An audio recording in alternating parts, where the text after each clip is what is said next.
Olá, tudo bem? Nossa sociedade sempre foi regida por inúmeros padrões e costumes, entre eles o da beleza. Com isso, setores da indústria e do comércio ligados à estética crescem de forma exponencial, aumentando a influência no comportamento das pessoas. Essa busca incessante pela beleza pode oferecer riscos para a saúde. E quem vai ajudar a gente a entender quando a busca pela beleza passa do limite é a psicóloga Raíssa Lima. Tudo bem, Raíssa? Oi, Gisele, tudo bem e você? Tudo ótimo. Muito obrigada, aceitou o nosso Obrigada. convite.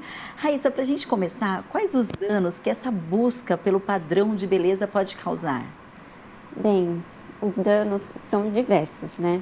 Mas principalmente uma perda de qualidade de vida, em que as pessoas elas ficam aprisionadas literalmente nessa busca por um corpo, né, padrão, que é dito como padrão.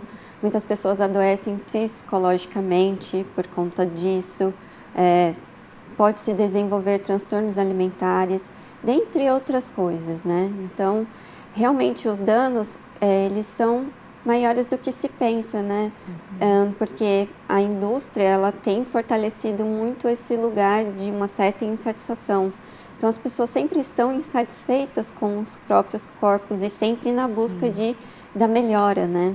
E tem-se um discurso muito voltado para a questão de saúde. Então, fica uma linha muito tênue entre saúde e estética, né? Então, muitas pessoas, às vezes, acometidas com transtornos alimentares, nem têm a percepção que elas possuem algum transtorno alimentar. Olha só, e quando que eu percebo, como eu percebo que a busca pela beleza, essa beleza considerada ideal, né, se tornou uma obsessão? Quais são os sinais? Eu acho que não tem uma resposta certa para isso, mas eu vou entendendo que quando há um aprisionamento, e o que eu quero trazer como aprisionamento? Quando a pessoa deixa de viver a vida dela em função desse corpo, em busca desse padrão, né? Tem relatos de pessoas que deixam de ir à festa com familiares, a jantarem com amigos, porque a comida ela sempre está envolvida nos nossos eventos sociais. E as pessoas elas deixam, né, de ter essa parte social na vida delas em busca desse padrão corporal. Então a gente vai entendendo de esse isolamento, esse aprisionamento nessa questão como um dano, né? Sim, com certeza. E doutora, como eu sei, assim, questões internas mal resolvidas também podem aí fazer com que a gente busque incansavelmente essa beleza considerada ideal? Sim, com toda certeza. Eu acho que muito desse lugar de uma insegurança em que a gente deposita no corpo esse lugar de satisfação, de uma felicidade, que é o que também nos é colocado, né? Sim.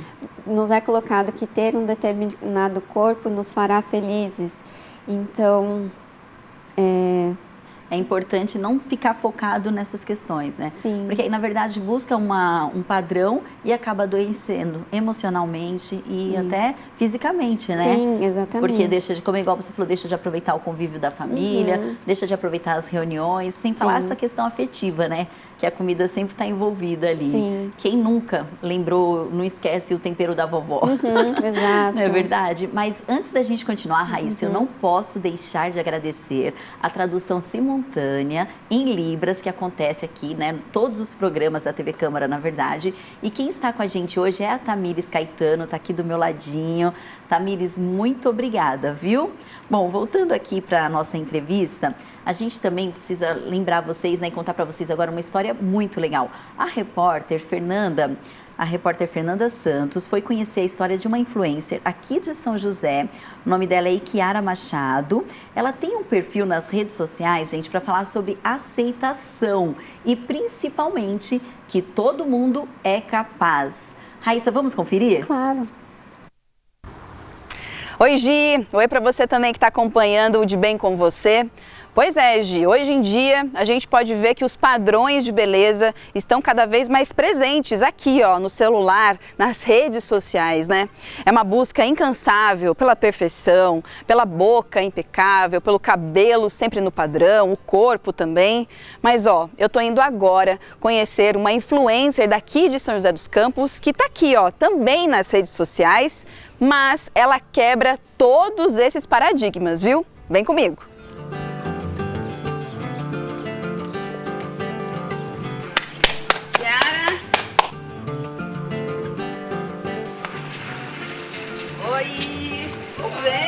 mãe? Tudo ótimo. Vamos bater um papo? Claro, por favor, fique à vontade. Vamos. Gente, essa aqui é a Ikiara. Nome diferente, não é? Eu achei curioso. Quando eu cheguei aqui, precisei perguntar qual o significado. Me fala. É indígena, meu nome é indígena. Significa deusa das flores. Deusa das flores. Tá bom? Tá bom pra vocês? Ikiara, eu já quero perguntar pra você, sabendo como é que você começou, né? Como você começou essa produção de conteúdo. Quando você começou, principalmente, né? Fiquei sabendo que foi em 2020, né? Foi logo ali... Um pouco antes da pandemia, certo? Certo, isso mesmo. Eu sempre gostei, né? Sempre gostei de coisa de internet, mundo digital. E aí em 2020 eu comecei, aí veio forte o Instagram. Então eu começava a mostrar minha rotina mesmo, trabalho, em casa. E quando veio a pandemia, eu ficava aqui e eu sempre gostei de dançar também. Então eu começava a gravar uns vídeos e tudo mais. E aí eu comecei a ter coragem de postar. Falei, vou postar. E comecei a postar dentro da pandemia, e foi aí que eu comecei a viralizar também nas redes sociais, dentro dessas postagens.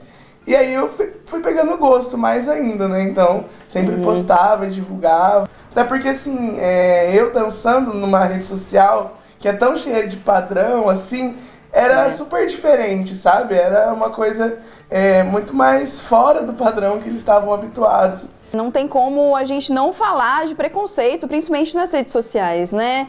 Eu, como mulher negra, sofro preconceito também, como tantos outros negros também, e você, como uma mulher com corpo fora dos padrões, né? Então, como você lidar com isso, com essas mensagens, com haters também? Como foi pra você no início, principalmente, e até agora, né?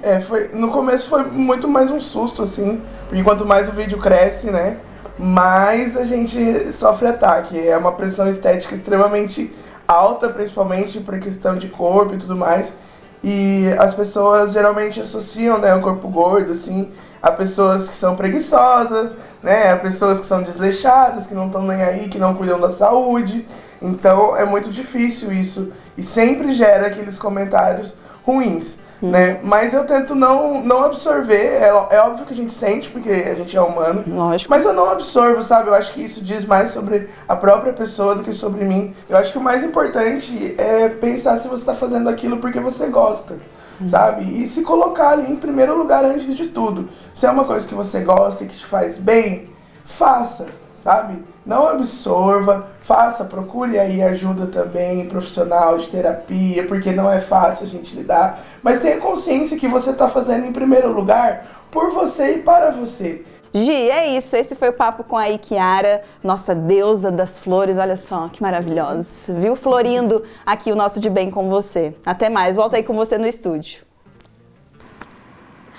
Muito obrigada, Fernanda. Obrigada também, Ikiara, deusa das flores, com certeza. Que reportagem legal, né? Muito legal. Muito bacana, Raíssa. E as redes sociais têm mesmo esse poder? Porque igual ela falou, né? Faça por você, né? Tem esse poder todo de ditar algumas regras quando o assunto é essa tal dessa beleza ideal, né? Considerada ideal. Acredito que sim, porque é através das mídias que esse corpo padrão, ele é compartilhado, exposto e é tido como algo a ser seguido, né? Então, muitas das mulheres, não só mulheres, porque homens também possuem transtornos alimentares, claro que numa porcentagem muito menor do que em relação às mulheres, devido à pressão estética que nós sofremos, né? Mas, sim, é ali que a gente se defronta com corpos magros, né? A gente entra em contato com vidas muito diferentes das nossas. A gente costuma dizer que vida, como que a rede social é vida real editada. Então não dá para acreditar em tudo que a gente olha por ali, né? Sim. Não pode ser um parâmetro. Exato. E a Kiara tá certo, né? Faça por você, faça porque você gosta. Bom, gente, e fica por aí que no próximo bloco a gente vai conhecer um terapeuta que trabalha a autoestima de mulheres por meio de ensaios fotográficos. E quem vai explicar essa história pra gente é a Vanessa. É isso mesmo, Van? Gisele, daqui a pouquinho, depois do intervalo, nós vamos conversar com o Dudu Carvalho. Ele que é terapeuta e fotógrafo, porque assim, por mais que beleza seja relativa, existe um padrão, né? E como tornar isso sem magoar ou sem machucar as mulheres, né? E extrair das mulheres o melhor, é daqui a pouquinho, depois do intervalo, Gi.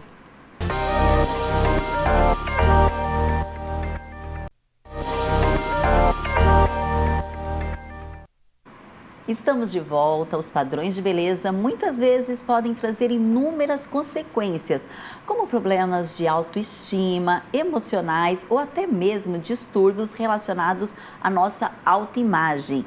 E um fotógrafo, gente, aqui de São José dos Campos, trabalha a autoestima de mulheres por meio de ensaios fotográficos. Quem tem mais informações é a repórter Vanessa Nascimento. Van, eu quero saber essa história direitinho, conta pra gente. Pois é, Gi, história curiosa, né? Falar de um fotógrafo que trabalha com terapia. Dudu Carvalho está aqui com a gente. Obrigada, Dudu, por ter aceitado o nosso convite. Fala pra gente como que é esse trabalho de fotografia, unir a fotografia e a terapia. Bacana esse trabalho, viu, Vanessa?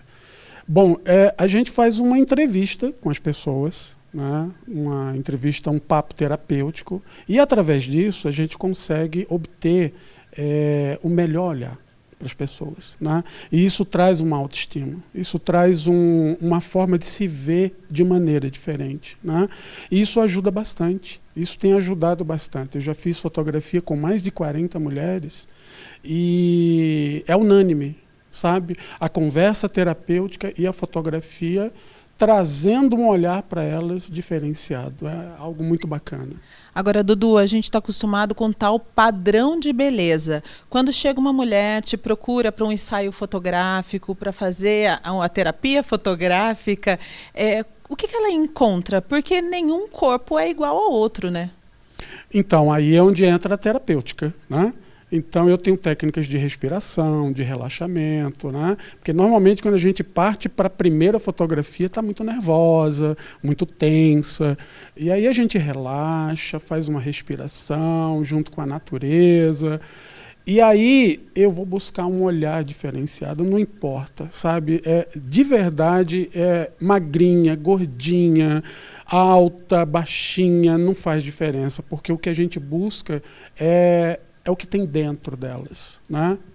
Dudu, para a gente encerrar, como que você consegue extrair isso das mulheres? As mulheres, elas realmente ficam empoderadas depois desse tipo de ensaio? Bacana você perguntar isso, porque eu utilizo o mapa astral delas, né? Então eu traço um perfil astrológico e em cima disso fica mais fácil de conversar com elas, né? Porque o perfil astrológico, ele me dá noção das características, né? Dos pontos fortes, dos pontos fracos. Então a gente sabe o caminho que seguir, entendeu? Fica mais fácil chegar até essa pessoa. Tá certo. Dudu Carvalho, fotógrafo, terapeuta, falando aqui com a gente, Gi. E olha só, por mais que exista um padrão, cada mulher é única e tem a sua beleza, né? É com você. Muito obrigada, Van, é isso mesmo. Cada mulher é única e tem a sua beleza. Que trabalho incrível, hein? Muito obrigada pela participação. Obrigada também, Dudu, foi incrível. Doutora, nossa, que imagens lindas, né? Sim. Os retratos das mulheres, é isso mesmo, é buscar a essência, né? Sim, exato. Esse resgate interior é muito importante, por meio da fotografia ou por meio de uma terapia. Como que as pessoas podem buscar esse resgate? De si? De si. Esse resgate de si, eu acho que além da fotografia, da terapia, acho que de retomar hábitos de hobbies para se conhecer, né?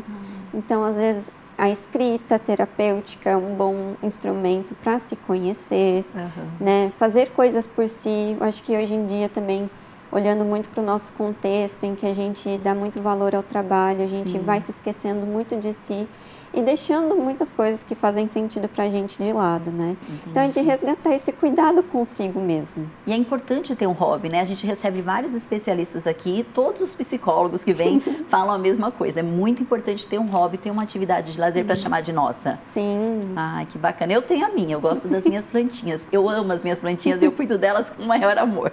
Mas deixando as plantinhas de lado, vamos cuidar agora das plantinhas aqui, que somos nós, né? Doutora, uma área de atuação muito forte sua essa questão dos distúrbios alimentares. E os distúrbios alimentares estão muito relacionados com essa questão dessa busca ideal, né? Sim. Quais são os danos e os sintomas de que alguma pessoa está passando por um distúrbio assim? Não necessariamente que uma dieta vai promover um transtorno alimentar, mas todo transtorno alimentar é decorrente de uma dieta. né? Então, os sintomas tem-se três, mais ou menos, tem diversos sintomas. tipos de transtornos alimentares, mas os mais comuns e falados é anorexia, bulimia, compulsão alimentar.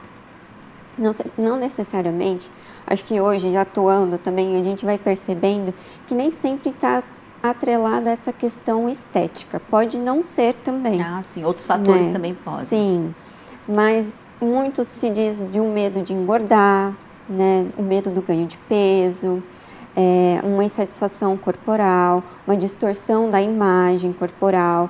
E aí ele traz, né, o fotógrafo trouxe a questão da imagem. Muitas das meninas, elas possuem, nós também, às vezes, temos dificuldade de nos reconhecermos o nosso corpo, né, de como ele verdadeiramente é. Então, tem-se essa questão do distúrbio, né, da imagem. Muitas meninas, na busca desse emagrecimento, acabam fazendo comportamentos compensatórios, que seriam jejuns, né, uso de laxantes, diuréticos, e até o exercício físico entra como um comportamento compensatório, porque é numa forma, eu comi, mas eu tenho que compensar isso que eu comi, então, para não engordar, né, no objetivo de não ter um aumento de peso. Então, se submetem a essas coisas. Entendi. Ótimo, doutora. Bom, já sabemos aí de alguns sintomas, então é sempre importante ficar atento em casa, né? E no próximo bloco, a gente vai continuar falando sobre os padrões de beleza. Depois do intervalo, eu converso com uma dermatologista sobre os cuidados com os procedimentos estéticos. Então fica aí que a gente volta já já.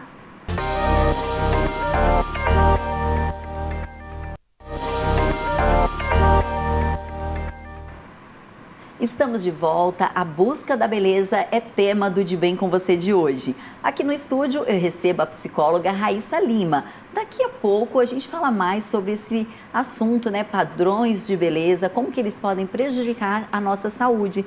Só que antes da gente continuar a entrevista com a doutora Raíssa Lima, eu converso agora pela internet com a dermatologista Lara Prata sobre os cuidados quando o assunto são os procedimentos estéticos. Oi, Lara, tudo bem? Tudo bem, Gi, um prazer estar aqui, muito feliz por poder participar com vocês.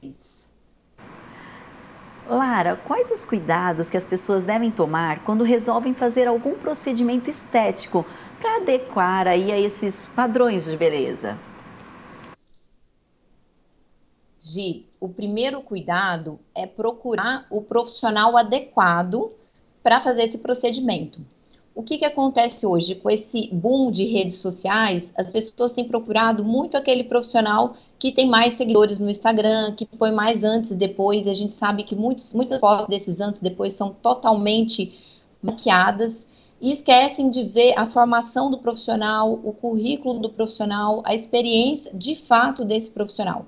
Então, é selecionar esse profissional adequado. É um dermatologista, ele tem registro de especialista, é um cirurgião plástico, ele tem registro de especialista, e todas essas informações você consegue encontrar na Sociedade Brasileira de Dermato, de Cirurgia Plástica e nos currículos desses profissionais. Uma vez encontrado esse profissional adequado, tem que passar por uma consulta e saber sobre esse procedimento que o paciente procura. Né? Saber se esse procedimento está de acordo com o que ele precisa, saber o risco do procedimento, porque todo procedimento tem os seus riscos, e saber os benefícios desses procedimentos, saber como é o pós-operatório ou pós-procedimento, porque muitas vezes o profissional passa só os benefícios, esquece de passar as complicações que eventualmente pode acontecer e como é que é essa recuperação pós o procedimento. Tá certo, doutora. E é importante também orientar as pessoas quando o pedido de intervenção estética muitas vezes não combina com o perfil daquela pessoa, né? Porque às vezes é um padrão que eu vi em determinado artista, mas que não combina com o meu padrão. É importante também o profissional ajudar nessa questão, né? Exatamente, porque assim, cada pessoa tem uma beleza, né? O que vocês estavam falando aí de padrão de beleza. Então, o importante é resgatar aquela beleza, deixar aquela pessoa mais bela mas cada um com sua individualidade.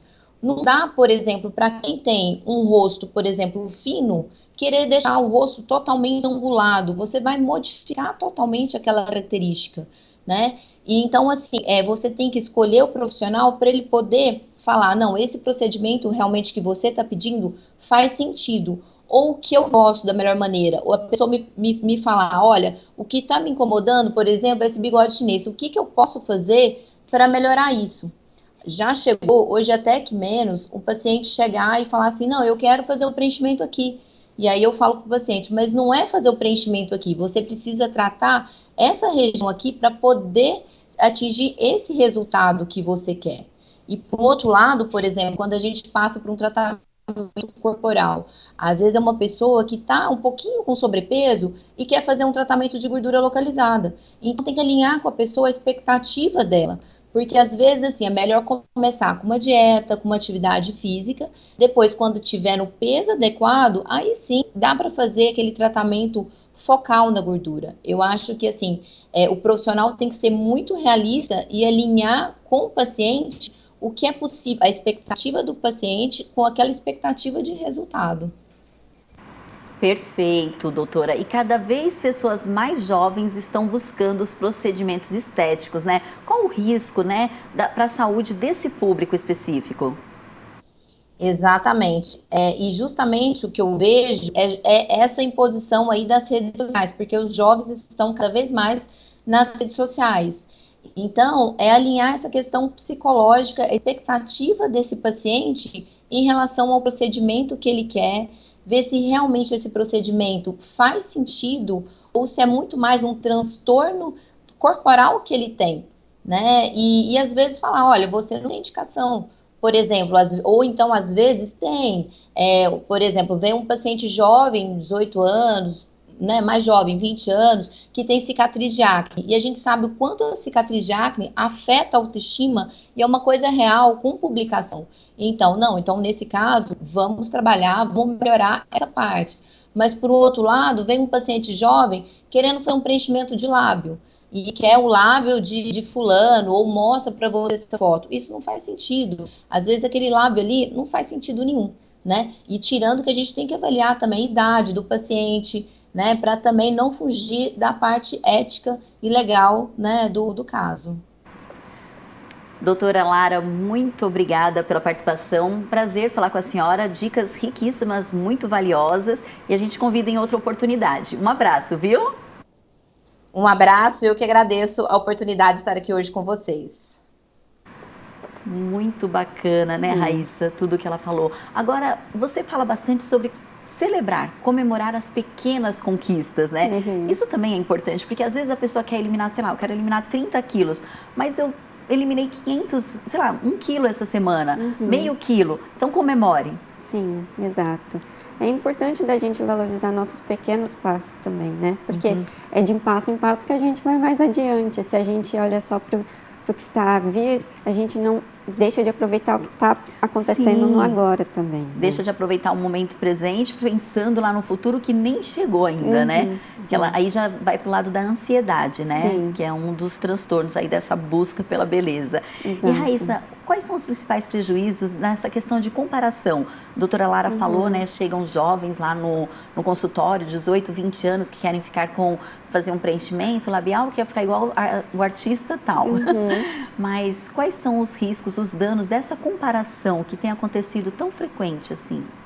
Eu acho que não é que fazer um procedimento estético é que essa autoestima ela vai melhorar. Pode ser que isso não aconteça, né? Pode ser que porque a autoestima diz de uma coisa muito mais além do que o corpo, do que a estética, diz de uma coisa muito interna, de como a pessoa se relaciona consigo, se aceita ou não partes ruins, né, que a gente vai olhando assim para as partes boas e ruins da gente.